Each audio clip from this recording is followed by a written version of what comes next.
नमस्कार, जय हिंद, वंदे मातरम। एक बार फिर से आपका बहुत बहुत स्वागत है हमारे YouTube चैनल JRP के अंदर। अगर देखा जाए तो लोकसभा चुनाव का बिगुल बज चुका और लोकसभा चुनाव की तारीखों का भी ऐलान होने वाला है। ऐसा लग रहा है कि अब की बार लोकसभा चुनाव के अंदर त्रिकोणीय मुकाबला होगा। तो विपक्ष की ओर से देखा जाए तो बीजेपी के सामने अब की बार कड़ी चुनौती नजर आ रही है। ऐसा लग रहा है कि 2024 के लोकसभा चुनाव अब की बार बहुत ही बड़े निर्णायक साबित होने वाले। क्या सी वोटर सर्वे, फलोदी सट्टा बाजार और ABP न्यूज सर्वे का अगर देखा जाए तो वाकईदा अब की बार 545 सीटों पर किसकी सरकार बनती हुई नजर आ रही है। तो हम आपके बीच में लेकर हाजिर हुए आज तक का फाइनल ओपिनियन पोल सर्वे, जो ABP न्यूज सर्वे और सी वोटर सर्वे ने आज ही जारी किया। 545 सीटों का ओपिनियन पोल सर्वे जारी हुआ है। बता दें हम आपको कि ये 2024 के लोकसभा चुनाव से ठीक 6 महीने पहले का लोकसभा चुनाव पहला राज्य है कर्नाटक, जहां पर बीजेपी को 8 सीटें मिलती हुई दिखाई दे रही है। तो कांग्रेस को 15 सीट, वही JDS को 5 और BSP को 0, तो कुल 28 सीटें। अगर कश्मीर की बात करें तो कुल 6 सीटें, जहां बीजेपी को 1, INC को 3, PDP को 2 और NC को 0 यहाँ पर सीटें मिलती हुई दिखाई दे रही है। ये सीटों का रुझान 2023 का है और बहुत ही बड़ा रुझान निकल के आ चुका है। हरियाणा की बात करें तो हरियाणा राज्य के अंदर कुल 10 लोकसभा सीटें, जहां पर बीजेपी को 4, कांग्रेस को 5, JJP को 0, तो आम आदमी पार्टी को यहाँ पर 1 सीट मिलती हुई दिखाई दे रही है। 2024 के अंदर लोकसभा चुनाव है। और दिल्ली की बात करें तो दिल्ली के अंदर लोकसभा सीटें 7 है। 7 में से बीजेपी को 2 सीटें मिल रही है, तो वही कांग्रेस को 4, आम आदमी पार्टी को 1 सीट मिल रही है, तो BSP को यहाँ पर 0 सीट मिलती हुई दिखाई दे रही है। तो अदर के खाते में 0 जा रही है। अगर हम पंजाब राज्य की बात करें तो 13 लोकसभा सीट है, जहाँ बीजेपी को 1 सीट मिल रही है, वही कांग्रेस को 2 सीटें मिल रही है, तो आम आदमी पार्टी के खाते में 9 सीटें जा रही है और SAD को 0 सीट मिलती हुई दिखाई दे रही है। अगला राज्य है जहाँ पर मेघालय राज्य। मेघालय के अंदर 29 विधानसभा सीट है, जिनमें से बीजेपी को 12 सीट मिल रही है, तो कांग्रेस को 15, वही SP को 0, तो BSP के खाते में 2 सीटें जाती हुई दिखाई दे रही है। अगला राज्य झारखंड। झारखंड की बात करें दोस्तों तो यहाँ पर 19 लोकसभा सीटें, जहाँ बीजेपी को 6 मिल रही है, तो वही कांग्रेस के खाते में 8 सीटें जा रही है, तो JMM के खाते में 5 सीटें जा रही है, तो RJD के खाते में 0 सीट मिलती हुई दिखाई दे रही है। आंध्र प्रदेश राज्य की बात करें तो यहाँ पर लोकसभा सीटें 25 है। 25 में से बीजेपी को 8, वही कांग्रेस को 4, तो YRS को 10 और TDP को 3 सीटें मिलती हुई दिखाई दे रही है, तो अदर के खाते में 0 सीट मिलती हुई दिखाई दे रही है। उड़ीसा की बात करें तो उड़ीसा के अंदर लोकसभा सीटें 21 है। 21 में से बीजेपी को 6 सीट, वही कांग्रेस को 9, तो BJD को 6 सीट और NC को 0 सीट मिलती हुई दिखाई दे रही है। बहुत ही तगड़ा महाओपिनियन पोल निकल के आ चुका है।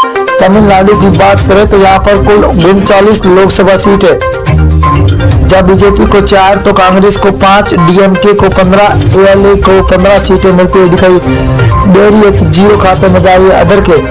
अगर अब बिहार राज्य की बात करें तो कुल 40 लोकसभा सीट है, जहाँ बीजेपी को 12 सीट मिल रही है, तो वही कांग्रेस को 5 सीट, RJD को 15, तो JDU को 8 सीटें मिलती हुई दिखाई दे रही है, तो अदर के खाते में 0 सीट मिलती हुई दिखाई दे रही है।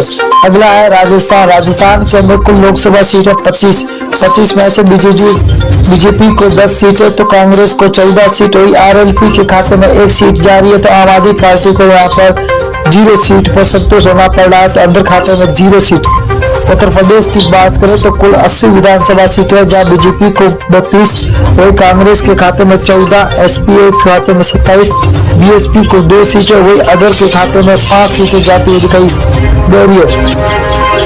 अगला राज्य है उत्तराखंड। उत्तराखंड के अंदर 5 लोकसभा सीटें, जिनमें से बीजेपी को 3 सीट, वही INC को 2, तो BSP को 0, आम आदमी पार्टी के खाते में 0 सीट मिलती हुई दिखाई दे रही है, तो यहाँ पर अदर के खाते में भी 0 सीट जाती हुई दिखाई दे रही है। पश्चिम बंगाल की बात करें तो कुल लोकसभा सीटें 42 है। 42 में से 17 बीजेपी के खाते में जाते हुए दिखाई दे रही है, तो वही INC को 0 सीट है, तो TMC को 25 सीट है, CPIM को 00 सीट मिलती हुई दिखाई दे रही है।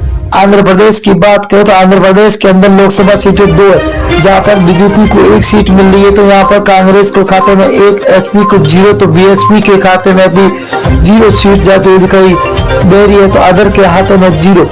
अगर हम मेघालय की बात करें तो मेघालय के अंदर लोकसभा सीटें 2 है, 2 में से बीजेपपी के खाते में 0 सीट, 1 सीट जा रही है, तो वही कांग्रेस को 1 सीट मिल रही है। तो एसपी को 0, तो बीएसपी के खाते में भी 0 सीट जाती हुई दिखाई दे रही है। अगला राज्य है जहाँ लक्षद्वीप है, लक्षद्वीप के अंदर लोकसभा सीट 1 है, वही 1 कांग्रेस के खाते में जाते हुए दिखाई दे रही है। तो बीजेपी को यहाँ पर 0, एसपी और बीएसपी के खाते में भी 0 सीट जाती हुई दिखाई दे रही है।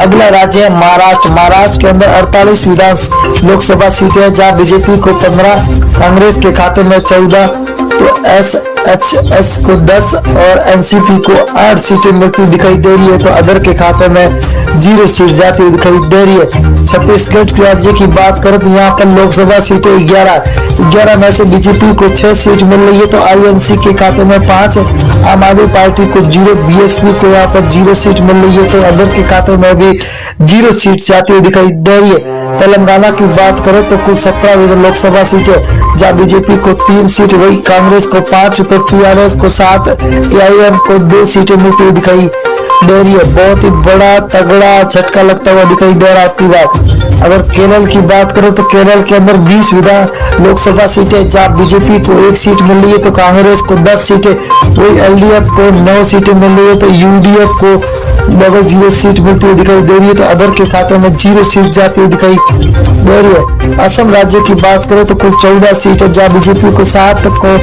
कांग्रेस को 6, एआईयू को 3 और अदर के खाते में 0 सीट जाती हुई दिखाई दे रही है। बहुत ही बड़ा तगड़ा झटका सभी को मिलता हुआ दिखा। गुजरात की बात करें तो कुल 26 लोकसभा, जब बीजेपी को 12, कांग्रेस को 6, तो आम आदमी पार्टी को 8, बीएसपी के खाते में 0 सीट जा रही है, तो अदर के खाते में भी